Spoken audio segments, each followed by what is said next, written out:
Hey, hey, hey. Hello? Hey, hey. We're waiting on these people to get in here, get in the chat. We are live. We are live.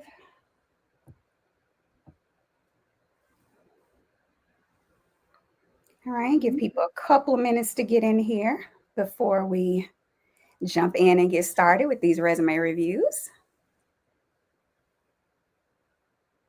All right, once you get in, let us know where you are checking in from, and also let us know where you found us, where you watching from. City, state, maybe. And then also let us know if you're watching from LinkedIn, from Facebook, from YouTube. Where are you finding us today? Hey, Sis Sonia. Can everybody see us? Can everybody hear us okay? Hello, hello. I think that's LaShawn. Did I say your name right? Oh, we got Eric from Ohio. Oh, I bet it's still cold in Ohio. Oh, we got somebody. Montego Bay. That's where I Wow. want to be. Okay. Hey, okay now. Okay, I love it. I love it. We're international today. Yes, yes, yes. South Carolina. All right, watching from LinkedIn in Tampa. Okay, all right. Oh, another Ohio. We got somebody checking in from PA, from LinkedIn. All right, awesome, awesome. Florida, everything. Okay, San Antonio, everybody. Lafayette, is that Louisiana? Lafayette?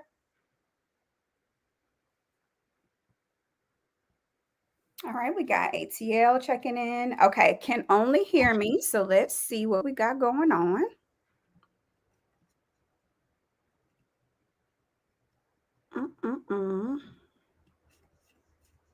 Because you should be able to see me.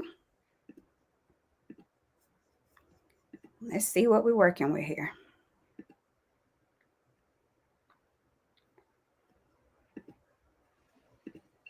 And actually, I'm just seeing the, our graphic. Oh, you know why?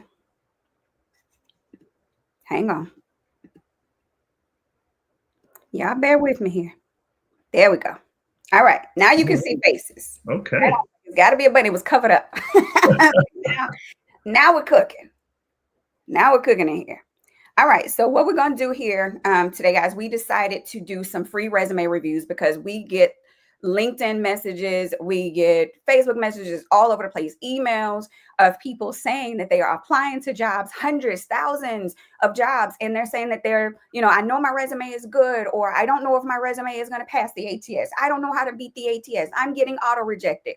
All these different things. And what's happening most of the times when we take a look at the resumes, we can identify pretty quickly what is happening because most of you have the experience. You're more than qualified for these positions that you're applying to, but you're leaving very, very important elements off of your resume. So in those instances, there's some simple little tweaks that you may have to do so that the person reading your resume can know all of that good stuff that you have kind of just in your head, of you saying like, yep, I have this type of experience. I have that experience when you're reading these job postings, but their resume is telling a completely different story.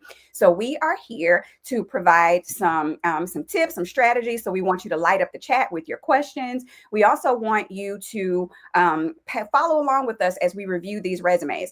I have not looked at these resumes a whole lot because I want to give the first impression from a recruiter standpoint of what may be the deal with the resume. So we asked people to provide copies of their resumes and also what job they were targeting, so that we can provide some advice based on that target. So Nathan and I, just decided, because we sort of deal with the same type of clients who have the same types of issues, we wanted to be able to give back to you so you can have a better understanding of what to do to your resume so that you can start getting these interviews.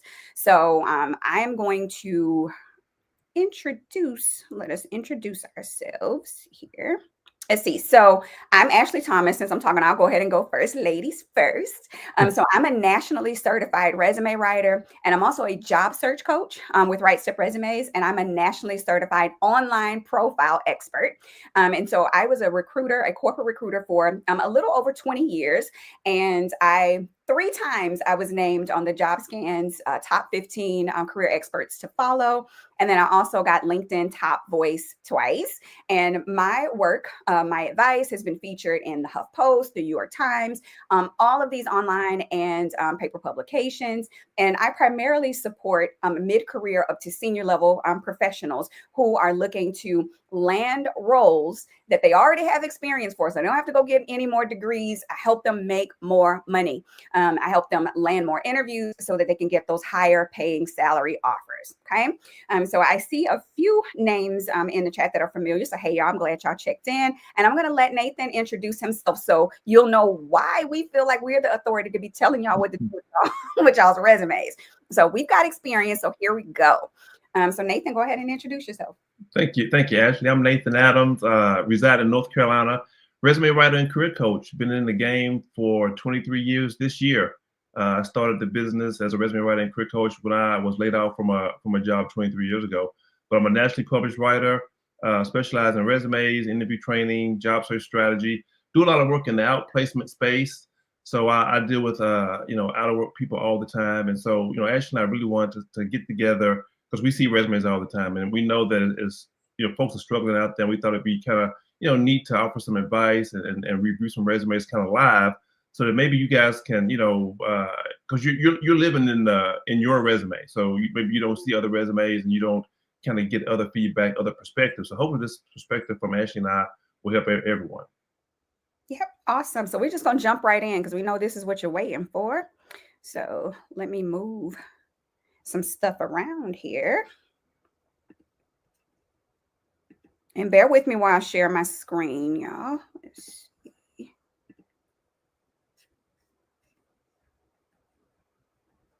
All right, can everybody see this okay? I need voices. Can everybody see? Because I can't see. Can you see this? Nathan, you good? All right. Mm-hmm. Cool beans. It looks like it's a design. It's a different version of what we were seeing before, but all right, let's pull the full screen. Looks like it was. All right, let's do this real quick.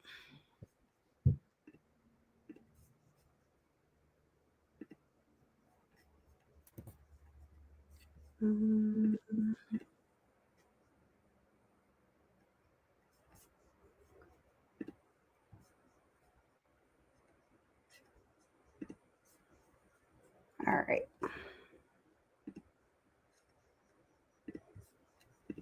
Yeah, bear with me. We're trying to get it to where you can see the best possible view. All right, so we're good. Mm-hmm. Everybody can see this. All right, so we got the first resume. Yeah. Don't freak out. I'm going to blow it up so you can see it a little bit more. Nathan, you want to take a stab at this one, or you want me to go first? What do you want to do? Yeah, I'll take a stab. So this target says contracts, procurement. Yeah. What was the target again? There we go. Contracts, procurement, grants. Okay. Mm-hmm. Yep, that's what this target is. Let me blow this up a little bit so you can see page 1. Okay. All right, so everybody can see page 1. We're good. Now I'm gonna have to say right off the bat that professional summary is messing with me a little bit. It's thick. it's meaty. And very wall to wall. Yeah, and I don't know. Back in the day, we would try to put that summary in there, but it's all about writing tight and concise, and so the summary's got to be condensed. I personally don't like to use I, the I pronoun. I see a lot of I's in there. Try to write it, to try to omit the I. But that professional summary, I don't know if anyone's going to read all that. That's just long. Mm-hmm. So we got to summarize that. I'm looking at education. I don't know when the person graduated. My rule of thumb is new graduates. Yeah, we'll put education at the top, maybe within the first 5 years. After 5 years or so, I like to drop education to the end of the resume and let experience sort of trump that, so to speak. I see it's got some good areas of expertise. Now let me just it was contracts, grants, that was the target. And procurement. Procurement. Yeah, contracts, procurement, and grants.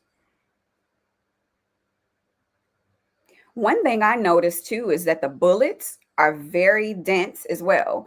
So you want to stay away from blocks of text, like when it's wall to wall text. Yeah, and so your bullets your bullet point should not be longer than 2 lines. So these 2 lines here, that's extra. So you got to right. figure out a way to, to write this tighter to where Yeah, your bullet point isn't so long that everything becomes lost in translation. And then yeah. it's just like bullets everywhere. Bullets. Bullets are for your accomplishments. Bullets are not there just because you're outlining, because it makes your resume very, you got to separate your tasks from your accomplishments. That's right. And so if you put a brief little description up under there, and then, to talk about what you were hired to do, what your main, I guess, objectives were, what's the main problem you solve, and then use your bullets to talk about the success that you had in doing those things, Yeah. right? So yeah, I'm definitely with you, Nathan, with this. Yeah, The and I'm not sure if this is a government resume because I'm seeing supervisor name and salary. I'm like, yeah, yeah. maybe that's. I don't have a lot of experience in federal resumes, but is salary and supervisor name a component of federal resumes? Yeah, it is, and I think this is a combination resume, and so, but it leans more towards a government or a federal resume. Yeah, because So I you have certainly to be wouldn't put that on. careful. Yep, when you're applying for these private sector roles with government resumes, because this resume is 3 pages. Yeah, Typically, and 3 pages is not a bad thing, but it has to make sense as to why your resume is that long. So typically, resumes are going to be anywhere from 1 to 2 pages, with 2 pages being by far the most type of resumes that I would actually write as a 2-page resume. But if you get into the 3-page resume, typically that's for somebody who has a ton of experience, or somebody who is seeking more of your leadership roles, or maybe you have a lot of relevant publications, patents, things like that. But that 3rd page really is going to serve as the addendum. But it would be to your benefit to that. Your most relevant information has to be on page 1. Any of your secondary relevant information needs to be on page 2. And then yeah, that needs to be the end of it. For somebody who is targeting this type of job at this level, a 2-page resume is it. Either one of us could help you translate this resume from a federal resume into your more standard corporate, your standard resume, yeah, your private sector resume. So yeah, I would suggest that if this person is applying to those types of roles in the private sector, with all the stuff being shaken up in the government, it would benefit you to transition this into a private sector resume instead of government. Because, like Nathan said, there's some extra stuff that's on here that shouldn't be. Your job grade, your hours that you work a week, all of those things, that's not yeah. necessary for a corporate, Private standard sector. private sector resume. Yeah, and I'm not I've seen a lot of chatter on LinkedIn about job gaps. Some people say, "Hey, don't worry about the job gaps." I guess it's okay, but I do notice, '07 to 12 is 5 years, and then 17 to 21 is another 4. So it could be valid reasons, but that just jumps out to me as far as those time periods. But you're right. This is text dense. We haven't really talked about AI yet, but I would experiment with just getting an AI tool to assist with being able to write these sentences a little tighter. Right. And then two, I'm noticing as well, like I said, the bullet points should be reserved for your accomplishments. And so Yeah. I'm seeing some accomplishments in here, but this resume reads heavily like a job description. And I know that is how you write a federal resume. You have to be, very task focused. It's very skills based, not necessarily results focused. So you do want to make sure that you're separating out, for a private sector resume, that you're separating out the task of what you do, or the description of what your job does.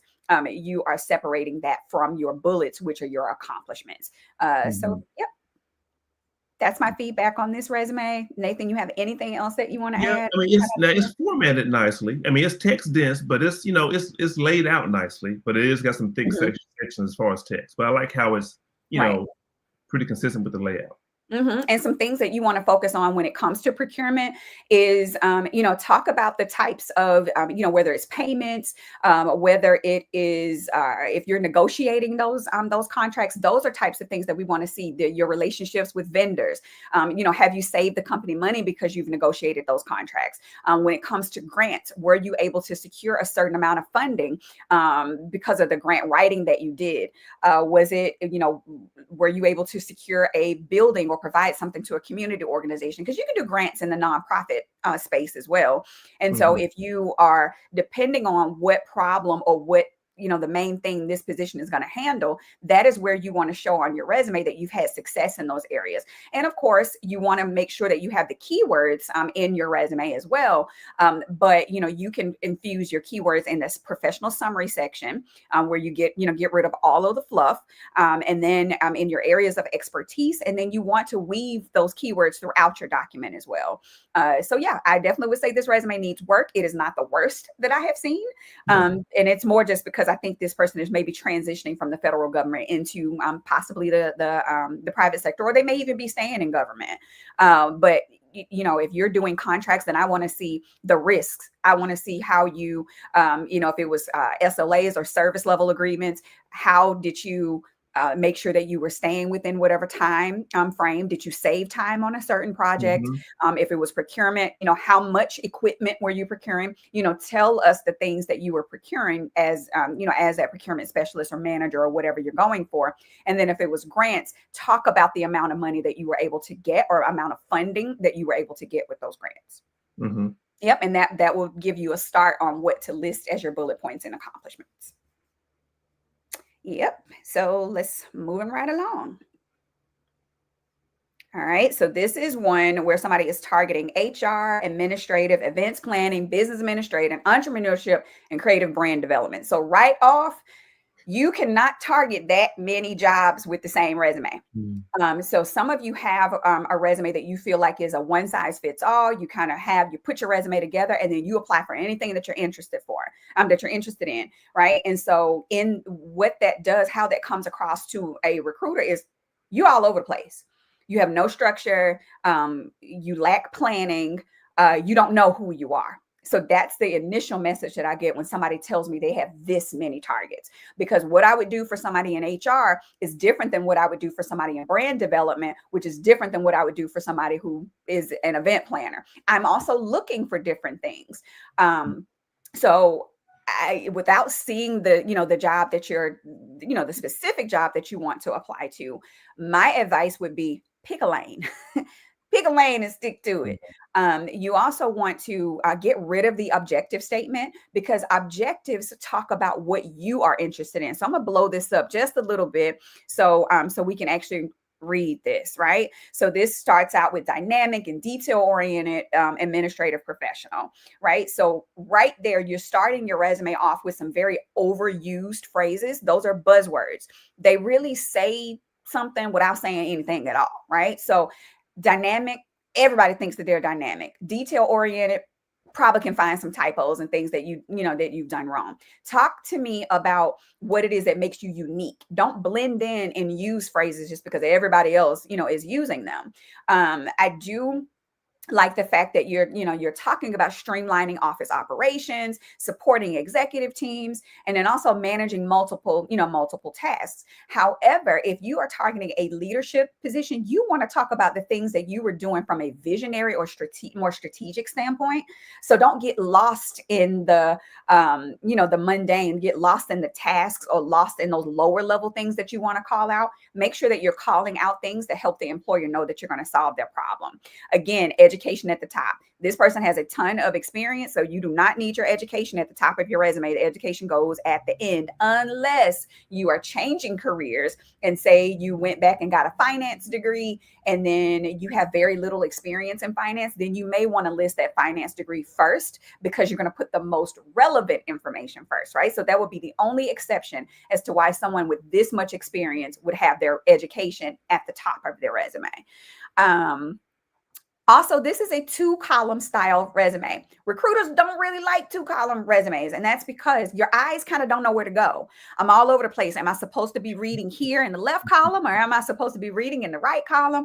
And it also gives, it can be troublesome when you are applying for positions in an applicant tracking system, because that system is trying to parse your information or extract information from your document to put it in, to plug it in different places in that system, because the ATS is a database that holds the resumes. It extracts information and puts it in a nice little profile so we can review, those profiles, right? So if I wanted a snapshot of this person. What's probably going to happen, because most systems will parse just like we read, from left to right. So if I'm reading something from left side to the right side, guess what? The areas of expertise are meshing in with the education, which are then meshing in with the experience. And now you've got a jumbled mess.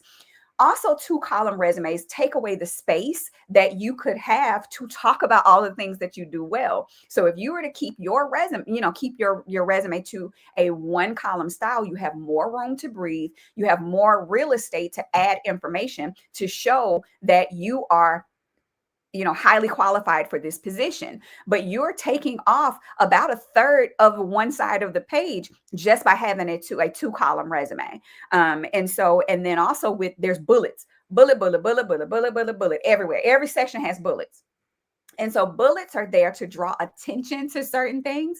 If everything is a bullet, well, then it loses its meaning, right? Because the bullet means nothing now. The bullet isn't calling out any important information because you've used bullets for everything.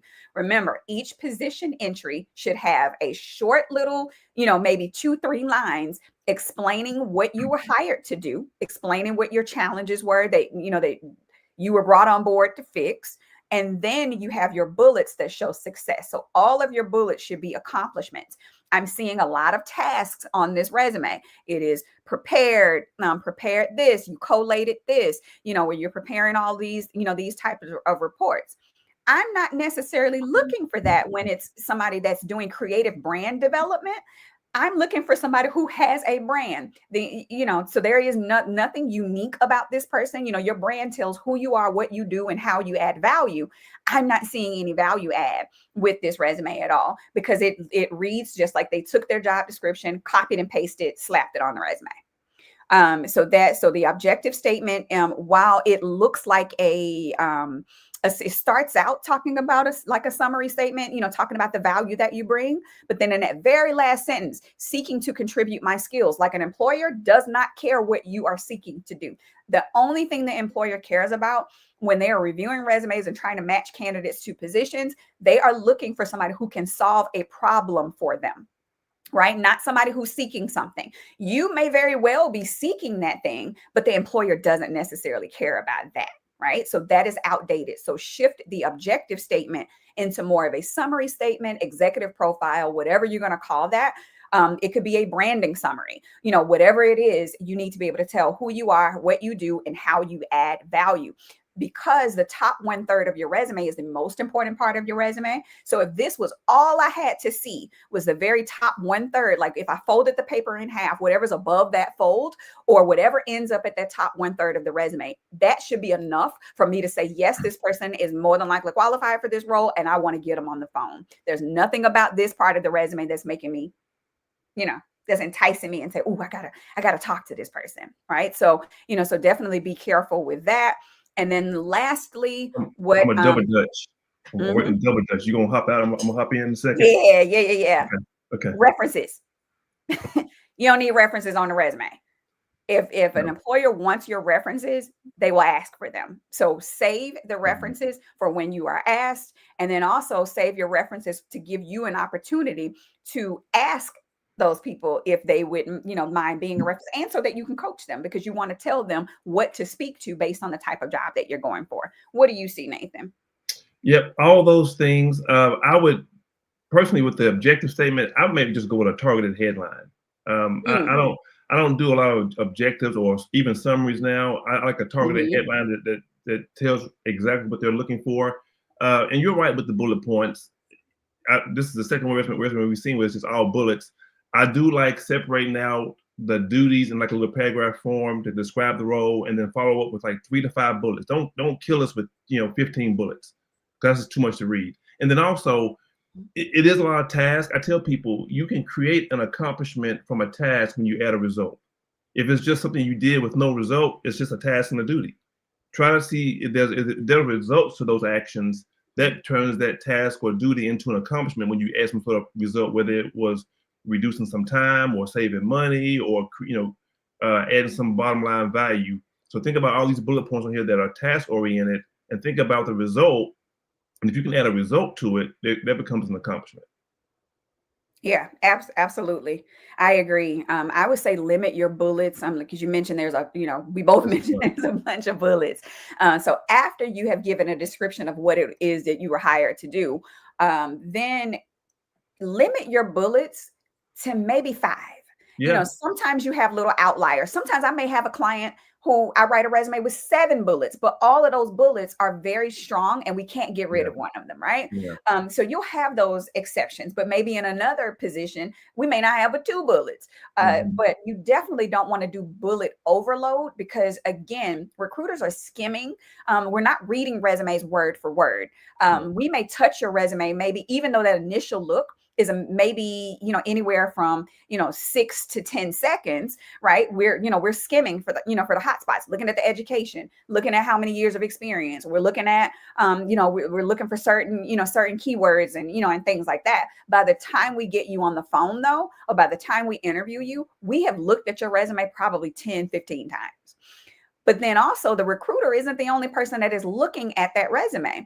So your resume has to go through an applicant tracking system. It has to go through the recruiter, and it also has to go through the hiring team, who may consist, the hiring team may consist of, 10 people, right? That may be an exaggeration, but sometimes you may funnel through different panel, type interviews, and you have to be able to answer those questions that they may have about your experience very quickly. So when you have a whole lot of text, every, things your eyes don't really know where to go in that, you make it harder for people to be able to make a decision to hire you. So that is how you end up being skipped over by somebody who has way less experience than you, but they were able to outline their information in a way that showed their value. Yeah, I mean, this really looks like a job description resume. I Hmm. mean, Very copy and paste. yeah, don't take your job description, just cut and paste the bullets. That's a start to describe what you were hired to do. Hmm. But if you leave it there, you look like everyone else in that role because you don't have Exactly. any accomplishments. So, Anybody else who's had that role can copy and paste that same yeah. stuff and put it in there. Your resume needs to be so unique that if somebody put their name on it, they can't interview with that resume because they don't know what in the world happened because they had nothing to do with it. But if you limit it to that job description, again, you're just another position, and that's Hmm. it. All right, same thing, page length. All right. This is not a whole lot of information. Definitely could have gone on 2 pages. Yeah. And the job, I mean, the experience goes back to 2023. No, wait a minute, something's wrong here. 2019 is Um, and then it looks like, I don't know. They may have put it in I think they put their resume in the wrong order. So I you're, just caught that. You're right. yeah, mhm, It's in yeah, chronological order as chronological opposed to versus reverse. reverse I just caught yeah. that. Yep, you're Yep, right. it should be in reverse chronological order, meaning that you start with your most Most recent recent position. job. So your Yep. current position goes first, and then you go backwards. Hmm. Yeah. Yep. Just caught that. Yep. Yep. What's the chat looking like? Any questions? I didn't see anything pop up on my side. Let me see. I Okay. don't know. Maybe it's because I didn't. No. Oh, no. I don't That's see cool. anything. Can you still? Okay, I do see a few questions here. Maybe I wasn't showing the chat. Okay. I think we answered a couple of these questions. Um, okay, cool. So I think everybody is, saying they pretty much understand that they're kind of guilty of this stuff, a little bit. So Yeah. good. That's why we're here. That's why we're doing these things, and we want to do more as well. This is our first one, but we want to try to help as many people as we can. So moving right along. All right. So Nathan, you want to take a stab at this? I think this is kind of your lane a little bit. Yeah, this was a one pager, I think. I know this is one that got Mhm. sent to me. So Yeah. target is information security analyst, cybersecurity. What else was that? Or security operations. Okay. Yep. Let me blow it All up right. for you. All right. Can we see this good? Yep. Yep. I mean, I'm still I'm still getting by on the summary. I don't do a lot of summaries now. It's just fluff a lot of Yeah. times. I like a targeted headline and then maybe a statement below that so you can pull out 1 or 2 statements out of this summary, put it in a targeted headline that's like a job title, and have that summary below, and then you can go right into the skills. With skills, I always tell people, please don't have anything irrelevant on there or obsolete because that shows you're not keeping current. Right. So, I was an engineer in school, and so you wouldn't want to see Fortran. Fortran is like 30 years old. So Right. make sure your skills Microsoft section is Publisher. up to date. Yeah. Make sure your skills section is up to date. Um, you can scroll down through the history here. Okay. See what we got. Well, so I'm a big, one of my pet peeves is repetition. First two bullets, monitored and monitored. Let's try to find another synonym. I see like, managed, managed, managed, led, directed, managed, led.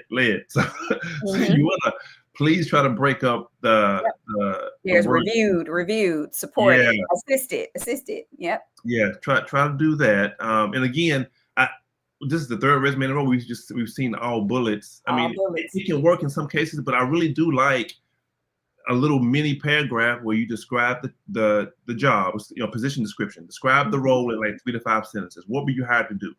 And you can use your job description for that. And then bullets, like Ashley said, 3, 5, 7, probably no more than 7 in most cases, but in that range of bullets that describe your most significant accomplishments. I tell people, think of ways you help the company save money or make money. If you created processes, if you were able to, streamline operations, things like that. Things that stood out, things that are unique to you and or your team are going to help you stand out. Otherwise, you're going to look just like your competition. Hmm. Yep, absolutely. And then there's no accomplishments here.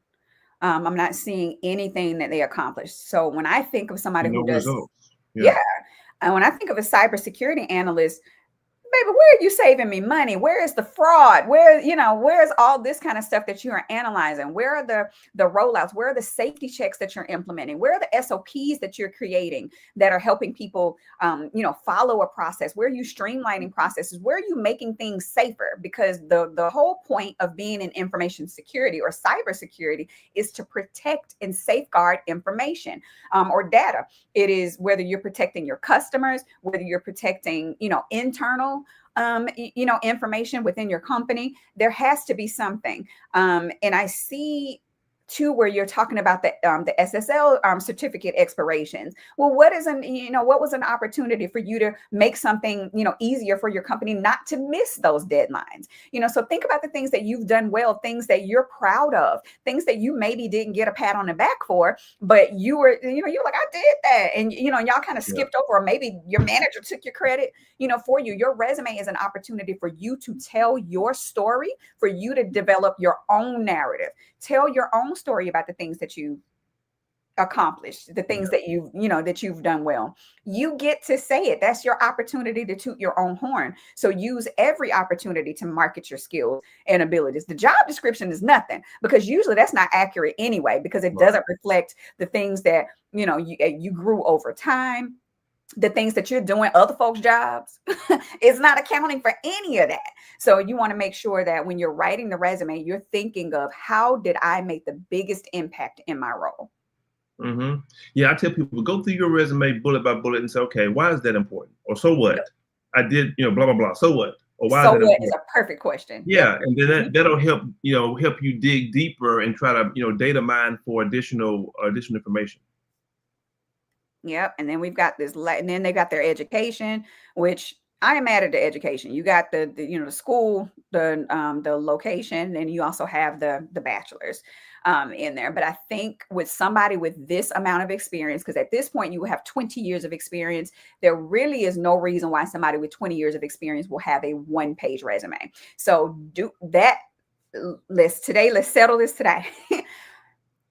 It is not true that you have to only have a one-page resume. That is not true.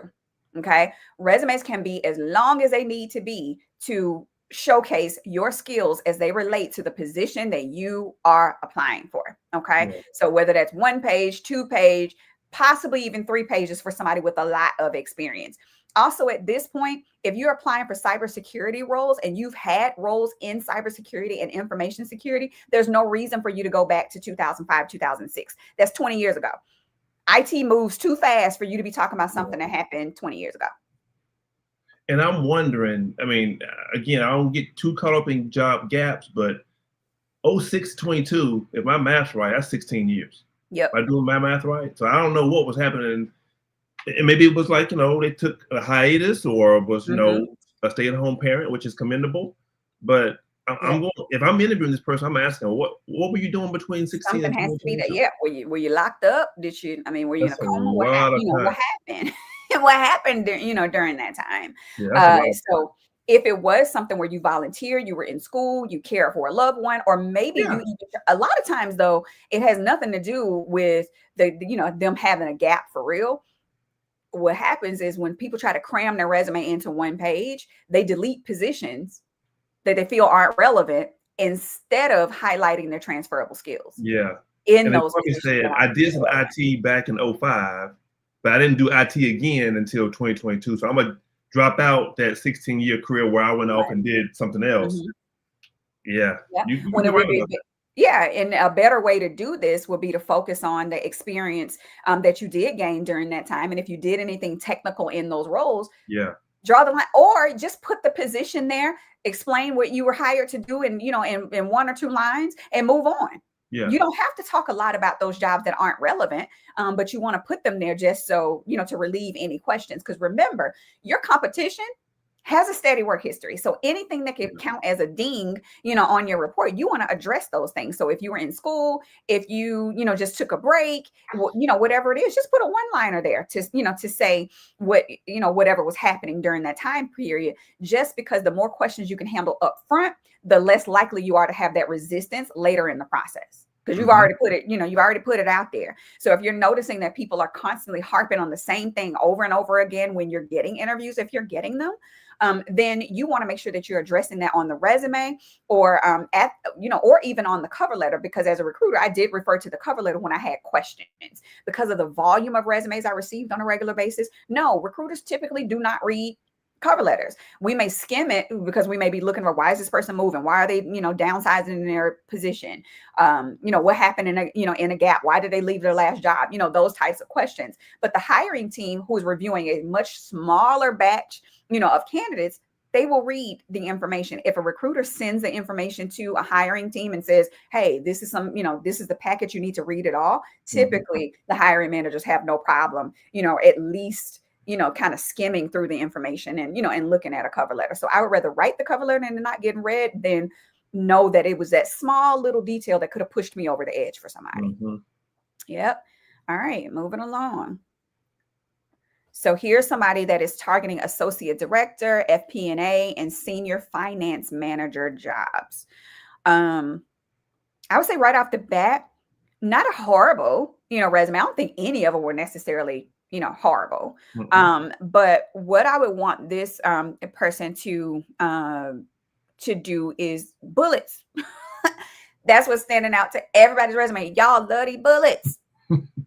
And this person actually has bullets that are accomplishments, but there is no explanation as to what the job does. There's also not there is a technical skills section, but there is not a competencies or an areas of expertise section on this resume. So I kind of don't know what the focus is. The resume also doesn't have a title. The title has kind of been mashed into the name. That can create an issue in the applicant tracking system because FP&A professional becomes part of your name. So you're going to have to probably change that every time if they're parsing. Some systems, Mhm. however you upload your resume is how the recruiter will see it. But so y'all don't be scared of the ATS. The ATS really is a database that houses the system, that houses the resumes, right? It's just a system. The ATS does not have a mind of its own. 9 times out of 10, the ATS is not rejecting you. It is a person. The ATS does nothing that a person doesn't tell it to do, right? Yeah. So Say that that means, one more time. yeah, the ATS does what a human being Yeah. has told it Yeah. to do. So if you are getting a rejection, it's because somebody's pushed a button, unless it is a knockout question. That means Yeah. pay close attention. A lot of y'all rushing through these applications and making mistakes. Make sure on the question where it asks whether or not you're 18 years of age or older, you are answering that question correctly. If you are a US citizen, Mhm. if you have a bachelor's degree in said thing, if you were, because a lot of times if you answer those questions other than what the expected answer is, it will automatically rule you out. Because if I'm Right. looking for somebody who has a master's in finance, I don't care that you have a master's in English. You don't have a master's in finance, and that is what I require. So boom, you're out of there. Think of it like a menu. If you're going to a place and you want tacos, If there are no tacos on the menu, why are you there? You're going to leave. You're not going to go at all because they don't have what you need. So your resume is the menu that lets the employer know this is what I'm serving. Okay, this is what I have. You want this? I'm showing you my menu. This is what I have. If you're not giving me what I want, there's no reason for me to quote unquote give you a chance. Why would I do that? You don't have tacos. I want tacos. Okay, so it really is that simple. So if the job description says I need you to have this, or the job posting says this, then you need to do that. You need to have that on your resume, but don't stop there. Look at other positions with a similar title that are in that same industry to see what they're looking for, because sometimes these job descriptions are terrible. So find another way. Look at, common keywords. So if I'm looking for a finance manager, what types of things am I looking for? I'm looking for general ledger. I'm looking for P&L. I'm looking for balance sheets. I'm looking for you to have saved money. I'm looking for you to have done budgets, forecasting. I'm looking for all of those things. So make sure that you have those in there. So context wise, I think this resume is okay, because I see some things, where, talking about the operating budget. I see it talking about forecasting. I see where they were a team lead. So they did list out how many people. So I think this resume structurally, there's issues, not necessarily by context. And then there's a way that you should be able to shorten up these bullets so they're not leaking over to the third line and stuff. I mean, they have good accomplishments. Now, I want to pick on one, that senior finance manager job, 2015 to 2021. That's the third job on the first page. Yep, that first bullet, I read it a couple times. Let's do this. That's one sentence. That first bullet on that's one sentence. 4 line, 3 and a word, but that's one sentence. Yeah, and see, there's too many, so you can count. So I say 18 words or less is a sentence. Okay. Read it. So here's the trick. This is how you know your bullet is too long. Read it out loud. Wherever you have to catch your breath, that's where you either need a comma or a period. Yeah, or break it up into 2 sentences. You need a period. Yeah. And start a new sentence. Yeah, that's a little long. How do you feel about, I'm seeing like, the type of work, remote, hybrid, on-site. Is that important, relevant to list what they're working? It can be, especially if they're targeting remote or hybrid roles, because what it shows that you have performed in that capacity before. So you won't have a transition. If everything you've worked on site and this is a remote role, then there could be a legit question about whether or not you can perform in a remote capacity. That's fair. Yeah, I like that. I like that. Yeah, I don't do it from my resumes unless somebody has never worked remote before and then they're trying to transition into that. So we're talking about the things, the way that they've worked, how they use technology in order to communicate with their peers who may not be in the same building or even the same continent as them, right? So I may use that to show that, but I don't do it for every single role. It may be something within the description of that position where I share whether or not it was, in a remote capacity, or maybe they had to supervise a team of onshore and offshore people. So I'll call attention to it in a different way, but I'm not necessarily mad, at this. Yeah. No, I like this resume. It's got good accomplishments. I think the one thing, I think you both said this, maybe a brief couple of sentences that, describe each role. Yeah. But no, I mean, I like it. But it is, some of the sentences are long, but it got good accomplishments. I like that though. Some good, strong accomplishments. Yep. So that's what I would say for this particular position. Let me see. So Candace, yes, this is being recorded. You can go back and watch the replay, and we'll do a couple of these. We're not sure right now how often we're going to do this, but we're going to try to do this periodically because y'all need help. Yeah. It's obvious from these resumes that we're seeing. You guys need help. And sometimes it's the smallest tweaks that help get you the results that you want. It doesn't always take a resume overhaul. Some people book free calls with me just so we can, just take a quick look at their resume. I will tell you, like, you don't need a resume makeover. Just change these, little couple things. And I actually do tailoring sessions where we spend an hour together going over the things that you need to change to your resume. It doesn't always mean that you need a full overhaul. Everybody can't afford an overhaul because I'm not the cheapest. I know my worth and I charge accordingly. But Yeah. there are things that I do offer to help people who may have, lower budgets or who may not, need the complete overhaul. So yeah. How do recruiters, I've never been a recruiter, but Mhm. uh, capitalization, that's one of my pet peeves. And I see some people just can't get crazy with like, titles and certain Mhm. nouns in the resume. I see like somewhere in here, I saw, where did I see it? Like project sponsor was Mm. the second job, last bullet, prepared and delivered bi-weekly updates to the project sponsor. I wouldn't capitalize that any day of the week. I don't know. But so I don't know how Which recruiters job was this? you're right there at that right there. That you had your cursor right on it. What It was was the job title? Because I I can't can't see my see it now. cursor. Go back to the left. I can't see it yet. It was the project team lead. Oh, okay. That last bullet. So project sponsor probably shouldn't be capitalized. Yeah. Yeah. Employee resource groups right above that. That wouldn't be capitalized. I don't think. I mean, I I'll think give a that little one is leeway. the ERGs. Those are typically capitalized. But project sponsor, I would definitely not. Yeah. I would not capitalize that. But yeah, so I think somebody else had oh yeah, so the titles. You want to make your titles common so that somebody in any industry can understand what you do by your title. So if you Yeah. have some of these funky little titles that your company made up and they're very colorful, and Like it what is doesn't that? mean, it doesn't really mean anything outside of your industry, outside of your company, then you want to use the term that is commonly used. That is So correct. like I said, I was a recruiter for 20 something years. My company jumped on the bandwagon of talent acquisition very early. So not very many people knew what talent acquisition was. So I still put that my title was recruiter because that's what I would have been if I worked anywhere else. Hmm. Recruiter. Yeah, that's a good Yeah. point.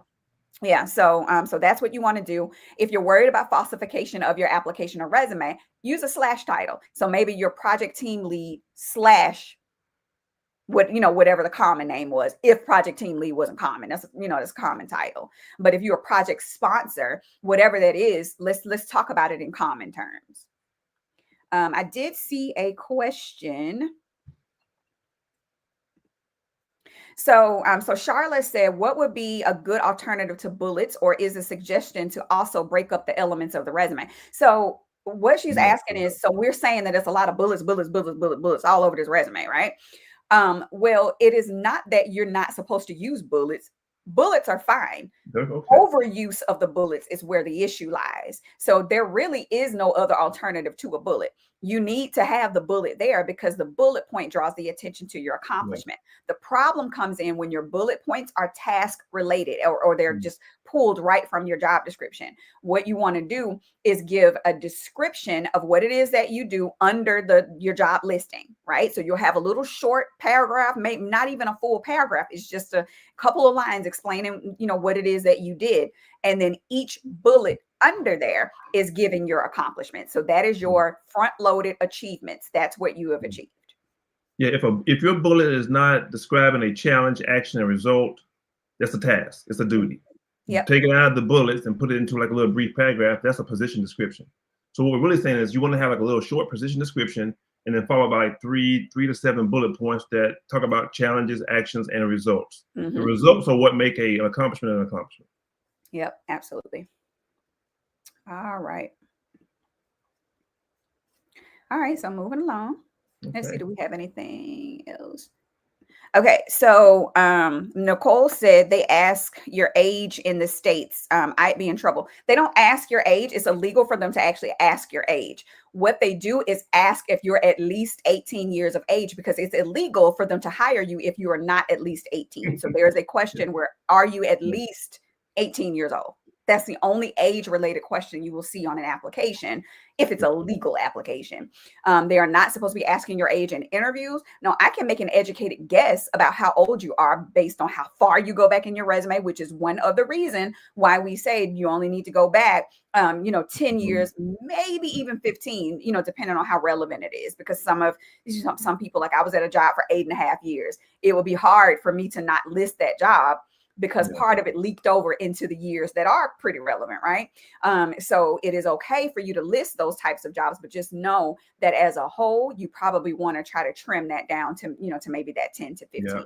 Don't put college or dates on your college education if you graduated more than like 15 years ago or so, maybe even 10 years ago. Like if you graduated 1990 anything, drop that. If it was 2000, I dropped early 2000s, because I graduated in 2002. And when I put that on there, people think I'm a freaking dinosaur. Because you got to think about, I was 22 when I got my first recruiting role. I was seeing people with education older than me. Yeah. Right. So I'm thinking, dang, I wasn't even born and this person already had finished college, so already my wheels are spinning about how old this person is. You don't want them focused on your age. Your age is not important. So no, in the States, we do not ask for your age. We just ask whether or not you are at least the minimum age, which is 18. Yeah. All right. Questions. All right. We've answered some of these. Okay, another question. What do you think about including the job location in the headline instead of the working model? The job location should only be in the experience section. So if you are listing that you worked for company XYZ, then you put where that company is located. The job location doesn't go necessarily in your headline. Yeah, so your headline, if I'm interpreting your question correctly, the headline is the top part of your resume where you're going to list your branding statement. So your job location should be associated with the job on the resume. What do they mean by working in the working model? I don't know what that. I think that's the experience section. Nicole, okay. If we didn't answer your question, you are more than welcome to send us a LinkedIn message to clarify. And we'll do that. So let's see. Okay. All right. So moving right along. Okay. I don't see any other questions. We've got just a few more here. We did this one. Yep, did that one. All right. Here we go. Okay. A nonprofit or mission-driven org. Okay. Yeah. Same thing as nonprofit. I think those are both that would go for the same thing. All right. Is this my go or your? I can go. Okay. So again, the summary. Let me get this. Oh, okay. What happened? Okay. There we go. I guess you can drop down the chat message. It's still up. Is it? Yeah, on my side. Oh, you mean on this other thing? Hang on. There we go. Okay. All right. Is that like the leadership and performance optimization right below the name? That's kind of cool. Yeah. But that dynamic executive. But I would want that not to be with the name though. I don't think anything should obstruct your contact information. I would like to see that leadership and performance optimization above summary. Yeah. Yeah. But then we got the dynamic executive with over 15 years of experience. Dynamic. Passionate. Yeah. I don't know. There was a time for it, but I just think nowadays it's just the whole summary thing. I don't. Well, I can agree with you there. The reason why I think the summary is losing its fire now is because people just copy, it's just really cookie cutter. Nothing is unique about it or whatever. What I do with the summary section, instead of using a paragraph, I put bullet points. And so it hits the highlights of of what that person has to offer. So it's a much easier read because it's bullet points. I use a summary section for all of my resumes, and that's typically because keywords, right? So any place where we can add keywords, I use every space of the resume to infuse keywords in there. But what I don't do is fill the summary section with fluff, with this very colorful language where you got a lot of words there, but you're not really saying anything. There's nothing unique to you. There may be a lot of repetition, in a lot of things. And then it also may be irrelevant, to a lot of things. So I think this person has used their summary statement to infuse the keywords instead of using a skills section. Well, they have a skills section. They have one at the end. The second page. So I like to bring it to the front. Right. Because, they're looking for the skills. They have the skills in their head that they're looking for. And, worst case, they might not make it to page 2. So I like to just bring that. And so they have skills and then technical skills. Right. And you always have to assume that the reader of your resume is not going to make it to the second page. Yeah. Yeah. So that's why all the most relevant information needs to be up front. But what they have in this skills section is a duplication of what they have in the summary section. hmm. Because they've got leadership and talent development, they've got organizational strategy, they've got process optimization.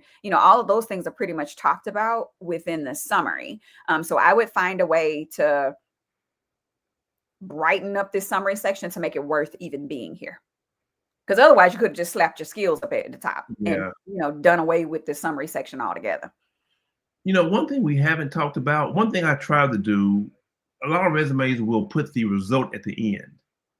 Like that second bullet on the account recovery manager, design structured training programs to enhance agent performance, regulatory adherence, and negotiation tactics leading to a 20% increase in resolution rates. That should be I would say increase resolution rates 20% by, and so a lot of times I'll bring the result to the front. So you do, you're supposed to.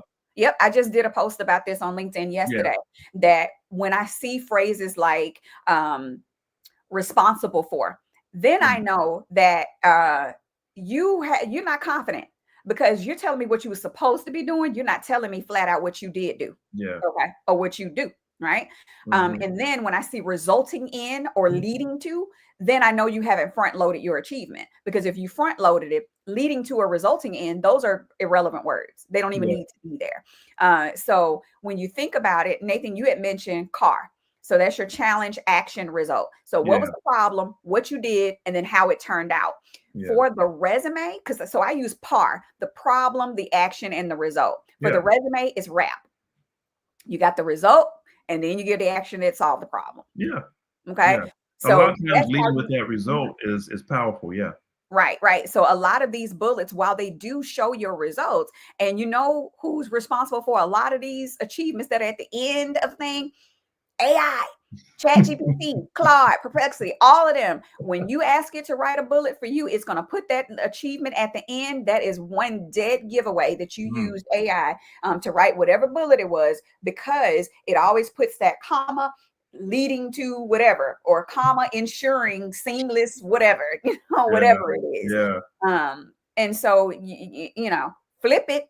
It's okay to use AI, but you got to put it in the right frame. You got to put it in your own words. You have to infuse some excitement behind it, because I don't want to read this long thing in order to find out what you did. Tell me what you did. Tell me what you accomplished, and then tell me how you did it. So give me the what you achieved and then the how you achieved it. Yeah, that's how you vary that. It makes the reading more interesting. You don't get kind of lulled into the same rhythm if everything's at the end. So we want to vary it, put some of the results at the beginning, some of the end, and kind of helps with the readability. Exactly. And another thing, so I see this person use numbers or whatever for their date. They got the month and the year. So we had a question, a question in the chat about whether, like how would you, recommend, having the months and the years. I say yes, that you need the months and the years, because what happens is in your interview, now the recruiter is spending time asking you the months in the interview.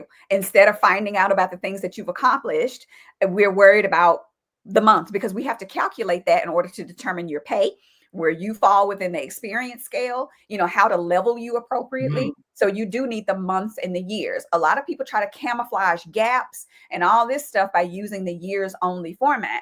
You need the months, because we're going to ask them for it. Recruiters are going to ask you for it every single time. So if you're wasting time in your interviews about that, you're taking away the precious time to grab that recruiter or that hiring manager's attention with your skill set and with your value offerings, versus them trying to figure out what dates you worked. Because putting the years only format, it could be to your detriment, because if you are putting information, you work somewhere for a year and a half, by putting the years only, it may look like you only worked there a year. And if you put, say, 2019 to 2019, did you work a month?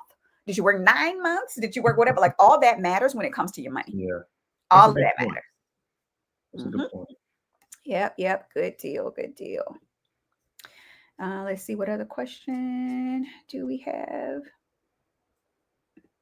Okay. Is it crucial for your resume to match your LinkedIn profile if I omit a role or two from my resume to show relevant experience for a specific position I'm applying to? Okay, so two things. And then Nathan, you can jump in with what you think. Yes, your LinkedIn profile needs to match your resume, because a lot of times we are going to that LinkedIn profile to get additional information to see, okay, what are the contexts that this person add or whatever. And if the information is different, where you telling the truth, girl? Is the resume the truth, or is the LinkedIn telling the truth? So they need to tell the same story. You just may be able to add more context when it comes to LinkedIn. Another thing, you should not be deleting positions off of your resume because they are irrelevant. You should be using those positions and highlighting your transferable skills. Okay. If you delete a position altogether, you're creating gaps in your resume. Okay. But you can minimize those positions without deleting them altogether. So I would not recommend you deleting or omitting positions off of your resume or your LinkedIn profile because you feel they are not relevant. Because I'm sure if you take the time to consider it, and you can even get help from AI, ask it to point out the transferable skills based on the job that you're targeting, so that you can get some, some talking points to speak to, because 9 times out of 10, a lot of your information may be transferable. But like I said, you can minimally mention those positions, but I would not recommend omitting them altogether unless they were older, unless they were beyond that 10 to 15 year mark. That's what I was going to say. If they're like in the middle of your career, omitting them is going to create that gap. But if they were like if you did a career change years ago, and it was older experience, yeah, you could drop those off. And it's probably a good idea I tell people on LinkedIn, unless you have valued connections from 20 years ago and you just want to keep that job, why list it? I mean, why is it even there? Yeah. Yeah, that's a good point. If it's more recent, it's in the middle of your career and you drop them out, that's probably a bad look. But if it's years ago and you dropping them out won't create any kind of weird gaps, I think it's okay. Yeah. Right. And then let's see. So okay, so somebody else is asking, do you recommend a professional highlight section before your experience? My answer is it depends, but what's your take? Yeah, I like that. Like I'll call it key qualifications. Let's say for instance, if it's like maybe a career change, or you don't have all the full experience, but you have experience sprinkled throughout the resume, you can pull out key qualifications from different jobs that are directly relevant to that role. So professional highlights, key qualifications. I like that right above the experience. So you can really, because that's the top third of the resume, and you can pull out things you've done. Maybe you had relevant experience across 3 different jobs, and you want to pull out those significant ones in that section. I think that'll be a good thing. I've done that before. I agree. I also use the professional highlights or career highlights or professional snapshot, whatever it is that you want to call it, to draw attention to relevant experience that may be too old to list on the resume. Yeah. Right. From a position that was from way long time ago. Right. Yeah. I also want to bring, like if somebody saved a boatload of money, or somebody helped with some restructures, they help with transformations, or they did projects for some major type organizations, and I want to make sure that the recruiter or the hiring team doesn't miss that information, then I might pull it to the top of the resume as a highlight. Yep, you can definitely do it that way as well. But yes, a professional highlight section can be beneficial to you. Yep. All right, so let's move along so we can cover the rest of these resumes. Okay. All right. Oh yeah. And to round off this one, same thing, bullets. Bullets everywhere. Again, you need a position description. Yeah. 1, 2, 3 lines. And then your bullets are your accomplishments. And you've got enough accomplishments in this resume, whoever this resume belongs to, that you can easily do this without a heavy lift. Okay. Because verbally the resume, it's okay. I'm not mad at it. There's some things that I want to change, but I'm not mad at it, especially if you did this resume yourself. All right, next. Associate Director, FP&A, or Senior Finance. So we've got another one. Is this the same one too? I think this is another one. I think that's another one. Yeah. Yeah, we got a lot of finance people in here. Stand up. And they all dynamic too. Yeah, exactly. All dynamic. So y'all see the point that we were talking about. But look at this in the summary section. You're a dynamic instructional designer. Why is that what your resume says, but you're targeting associate director, FP&A, and senior manager jobs? E-learning solutions. Yeah, tell Yeah, me. that doesn't match. Right, it does not match. Yeah. Is there any finance Now, I'm going to experience on this assume. resume? I'm going to assume that maybe I could have possibly made a mistake, okay? Because I do make mistakes because I'm human. So let's just err on the side of maybe this individual did say that they were targeting, say, training and development Okay. and instructional design or curriculum development type roles. Okay, let's just play that game, right? Because I could have made a mistake and I don't have time to check. All right. Yeah. The first thing that I see, customize their LinkedIn URL. All these extra numbers Oh yeah. Yeah. Go ahead and and work on characters that. and all this stuff, all you got to do is go into your LinkedIn profile and customize your URL. Yeah. Let Right? me take a minute on that. That's a good point. Mhm. And because of all the scams out here, I've been telling people lately, get you a Google Voice number that's separate from your real cell phone, because Yeah. and you can have an additional Gmail email just for your job search, and Just go to Google, get you Mhm. a Google Voice number just for your job search, and protect your regular phone number and your regular email, because it's Mhm. some scams out there, people trying to get you. It's crazy. And with that, so scammers are looking for things like they're targeting people who have the open to work banner. They're Yeah, targeting people who use hashtags for open to work. That does not mean that you don't use the open to work banner. right. That banner can be very helpful to you, because as a recruiter, if you came up in my search and I see that open to work banner, then I'm thinking in my head like, oh, this person they're probably going to respond to me because they're open to those discussions with me. If I see a group of 10 people who come up in my search, right, and then you're the only one with your green banner, I'm going to reach out to you first. Hmm. And then I'm going to reach out to those people who have activity on their profile, that they're doing more than just saying congrats to everybody on LinkedIn.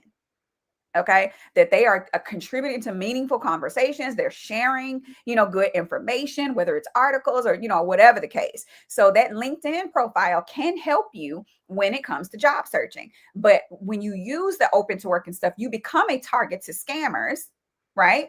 But I get scam texts all the time. That doesn't mean I click on them. You have to be Mhm. careful and make sure that you vet any place where you are sending your information, and stop sending your information to people that you don't trust yet. Do your research first before you give up any information. Assume everybody Right. is a scammer until you confirm that they're not. That's right. Assume I'm a scammer, right? Before you come trying to work with me. Make sure you're on my LinkedIn profile. You're looking around. You're looking at recommendations. You've checked That's me out right. on Google. You've looked every possible place before you make the decision to work with anybody. Okay, Mhm. whether it's a company, a recruiter, a writer, a LinkedIn profile expert, whoever it is, make sure that you are checking these people out the same way that you should. Well, Lord, I hope you are. You vet the people that you're dating. Make sure that you're vetting these companies and these recruiters in the same way. Even resume writers, I am not exempt. Vet me, check me, because I want to make sure that you are comfortable with where you're spending your money. Ask questions. Don't be so easy to give up your information just because somebody dangles a job in your face. It could be a fake job. So do your research. If it does not feel right, y'all better get right with your faith. Get right, get your discernment in order. Pray about these things, because people are out here preying on you That's right. because you are out of work, because you are underpaid, because you are publicly saying that you are open to opportunities. They're going to be right there with the scams. So you have to make sure that you are protecting yourself at all corners. And when in doubt, reach out to me and Nathan. We can help you sniff out whether or not something's a scam. Hmm. That All is right. right. Anything else you want to add about this resume? Because it's basically got the same issues as everybody else on Yeah, I LinkedIn. mean, it's bullets everywhere, but Yep. I mean, you can break that up a little bit, like we've already said. Hmm. I see some accomplishments sprinkled in, but again, Yeah.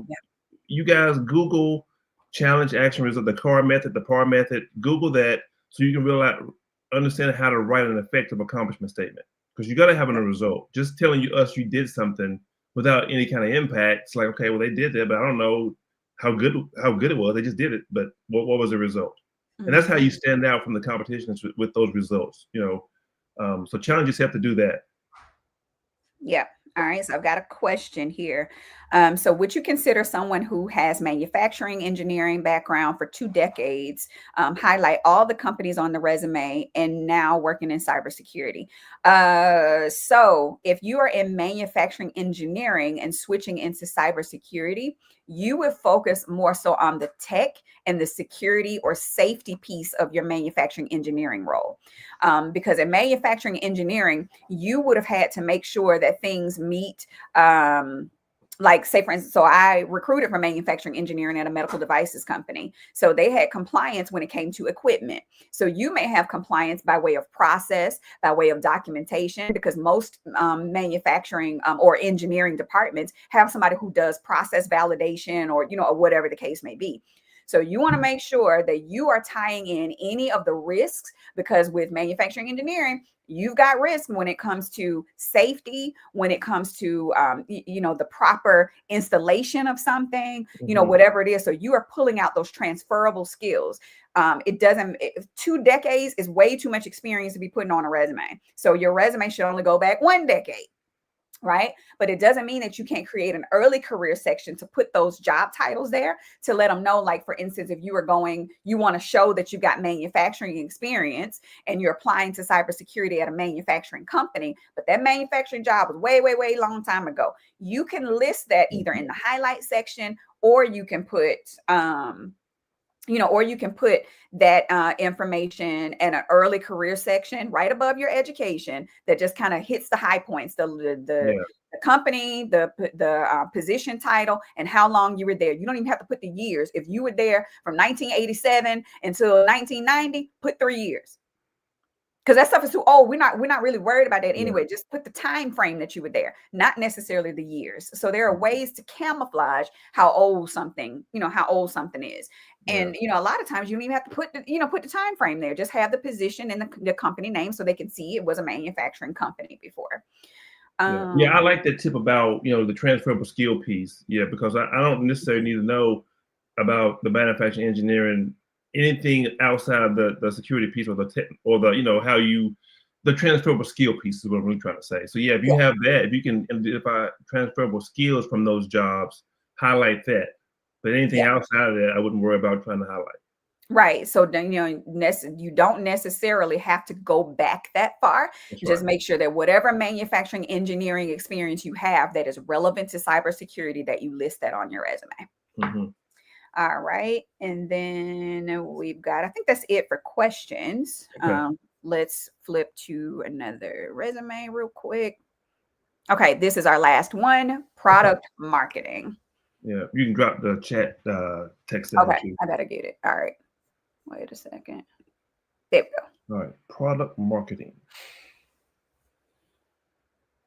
Spain. Wow. This is a nice little cute little resume. It's very basic. It does, the resumes, they don't have to be all this fantastical, all this design. Of course, that's what I do because that's what people pay me to do. But it really is not necessary. I have hired a lot of people with ugly resumes. Okay. Because what I care about the most is the content. The content. Yeah. Of that resume. Okay. Now I am not saying go and write your resume on a paper towel. Right. Listen, I have gotten handwritten resumes before, but what I want you to focus on is the content of your resume. Are you showing your qualifications as they relate to that role?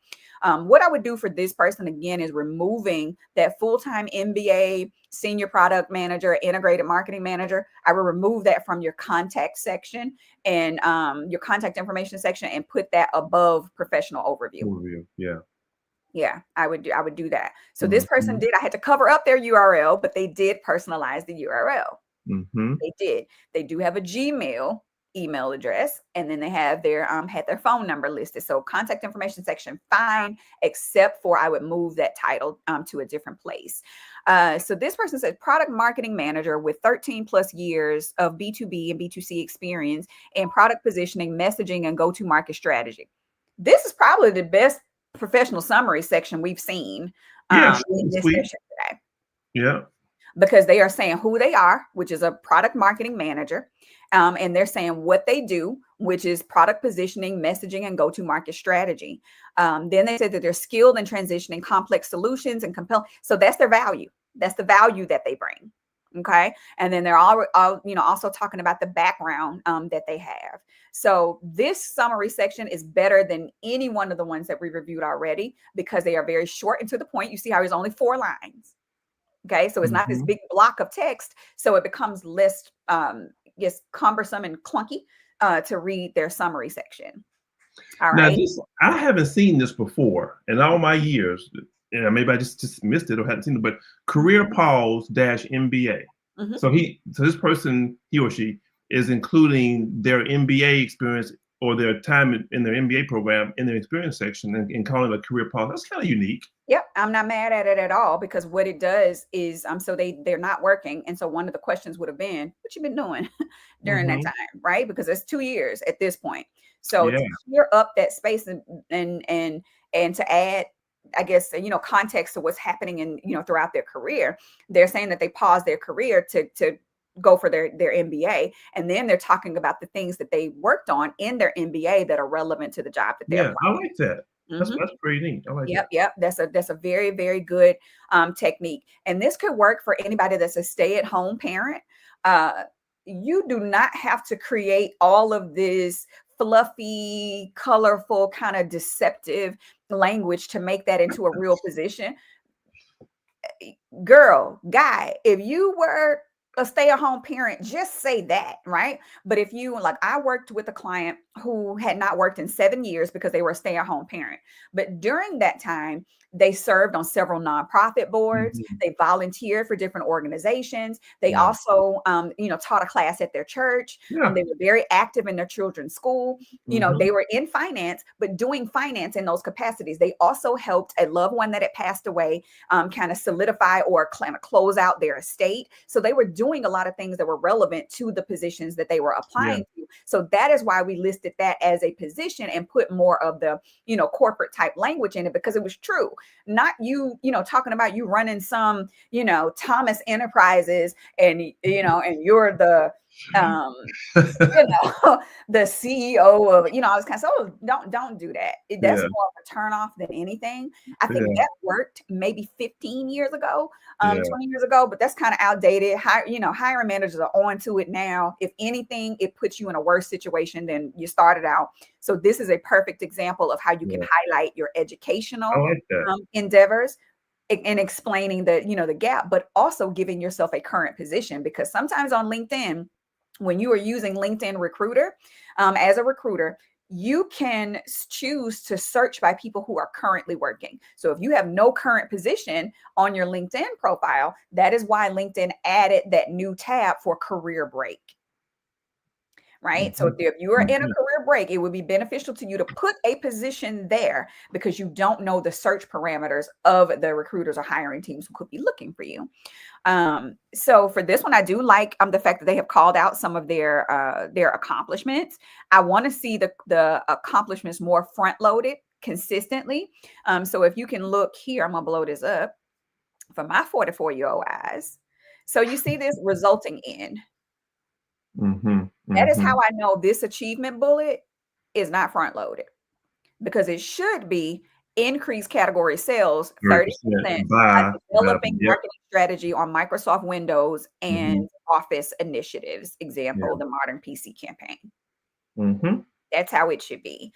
This one, same thing. Secured full-time approval for 100% of the proposals, yeah, right? Totaling 300K. Um, while heading the market coverage expansion planning in collaboration with the sales and channel teams. So you see how mhm, you're putting the result first, and then you're telling right. how you did it. Mhm, Yep. So that's some feedback there. But you can very well get away with not having a description of your job, but you want to make sure that they understand that you can actually do the jobs. Your bullets don't always have the in what capacity you served. that's right. Yeah. So that's why we want you to have a thing. And then also this position, they had the company name, but the locations were missing. So make sure that if you list a company, that you also list the location with it as well. They listed the coverage area from where they serve because it's APAC. So I'm expecting it to be within the Asia Pacific, right? So I'm looking at I'm looking for it to be in that area, right? But I'd want to know the actual job location. And actually, with that point, when I do resumes for folks that are remote, let's say you're remote in North Carolina, you're working for a company that's headquartered in California. A lot of times, I'll put their location. But what do Yeah. you how do you feel about that Um, that difference? You know, where Either they or. are physically and where the company is. It depends on where they're applying to. So if I Yeah. have somebody, like I was working remote, I'm in Alabama, and the company I was working for was in California.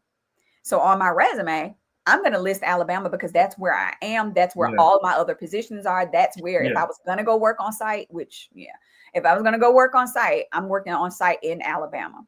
Hmm. So that's what I put there. But there's no real wrong or right way to do it. You can put where that company is headquartered, but you may want to list somewhere to Hmm. avoid confusion, where you actually sit. Hmm. Hmm. Yep, I do like that they listed their languages, because sometimes you get, your pay depends on you being bilingual, especially depending on where the areas where you serve. So that would be good to list. And what else did I see? Dates look good. Okay, so here with the university. So you see these dates are pretty recent, but since this is recent, if you put dates on one of them, you got to have dates on the other. So that would be the only pass that I would give for the date, actually being on there. Hmm. But then also listing the GPA, just put your cum laude, and then your cum laude should be listed in lowercase. It's lowercase cum laude. It's never capitalized. Hmm. Okay. You saying that you're cum laude, leave that, especially if you're applying for positions within the United States. Okay. If you're applying for positions in Spain, it may be a little different, but most of our viewers are in the United States. You don't put your GPA on your resume unless you are very, very entry level, and Yeah, you're we trying to saw that. sell the fact that that you're super smart and in school and ready to hit the ground running. Hmm. Otherwise, us at these big ages, we don't need GPA Yeah. on the No resume. one really cares about that. Yeah. Mm-hmm. Yep. And then let's see. So there's someone here asking whether or not we can see their comment. Yes, we can see your comment, but we don't know your name. So we don't know what question you asked previously. So we cannot answer that question.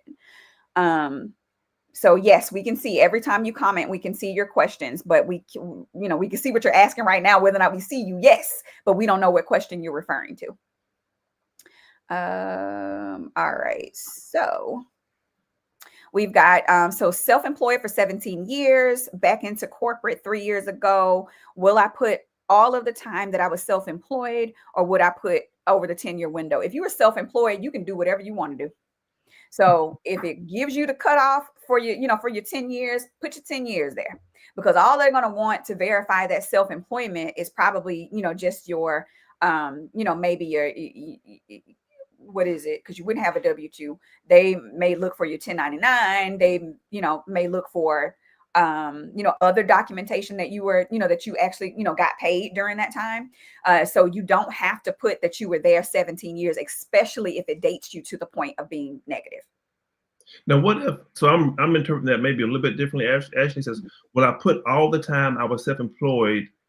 I guess they're saying it would put me Because over it'll the put her 10-year over the window. 10-year window. Yeah, but what if it was like they're in corporate now? What if they were self-employed in something totally different? So now we got to get into that transferable skill kind of thing. Either you So, do your transferable skills or you don't list it at all. hmm. Yeah, those kind of things. If it's additional or supplemental employment and it is not relevant, you don't have to list it on your resume. Yeah. Hmm. Yeah. Yeah, so I guess it would depend on what they did and what they're doing now to really Yeah. get into that. Yeah, it really does depend. Yeah. I don't, like I said, this LinkedIn user that says my question was regarding nursing and no producing results. Still, be specific with your question. I can't go back through all of the questions just to find yours. So if you could retype your question so we can answer that, we would be happy to do that. Happy to do it. All right. So I think that is it for this particular resume. So For those of you who want additional support after this, here is how you can get in contact with Nathan or me. My website, you can reach out to me on LinkedIn. You also can continue to, if you're watching this and you have not submitted your resume to us for review, submit it. We have tons of resumes that are still in waiting because we need to get to them. But in order for us to provide an experience where you're actually getting the meat of what you need to know about updating your resume and making those changes and having those strategies, we want to spend a good amount of time for each resume. So we will have these resumes roll over to future sessions. This will not be it. This will not be your only, your one and only shot. So I've been letting people know that, yeah, we were booked up for today, but we will take those resumes and roll them over to, to future sessions. If you need some help faster and you want to work with us one-on-one, have your wallet ready. But you can reach out to us to work with us. We work for money the same way that you guys do. So just be cognizant of that. We are providing this as a service to you because we know so many people are out here struggling in this job market. But this is how you can work with either one of us coaches on your resume, your LinkedIn profile, interviewing, salary negotiation, all things job search. Well, there's some information below the chat thing still up. So I don't know if it was cutting off the slide. All right. Okay, just DM your resume. Okay. Yeah. Yep. Any final questions before we wrap up? Got about 3 minutes here.